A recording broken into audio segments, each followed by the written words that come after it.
So if you see this error saying pip is not recognized as an internal or external command, don't stress. This is very common on Windows. Let me show you the real fix. First, I try this command. Pip install UWF. As you can see, it fails. Windows cannot find pip.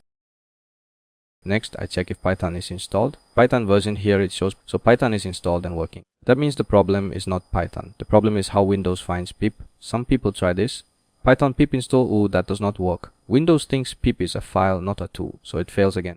Here is the correct command. Python mpip install oo of. This is the key fix. Now you can see it starts downloading. The package installs with no errors. Here is why this works. When you type pip install, Windows looks for pip in system pth. Pip is not in pth. Windows cannot find it. When you use Python mpip, you tell Python to run pip itself. The im means run pip as a Python module, so Python finds pip directly. Windows ph does not matter. This works even if pip is not in pth. You have more than one Python version. Windows cannot see pip. That is why I always use this on Windows. Python mpip install, it is more reliable. It avoids most pip. Remember this. If pip is not recognized, always use Python mpip. That is the real fix. If this helped, drop a like and subscribe. I'll see you in the next one.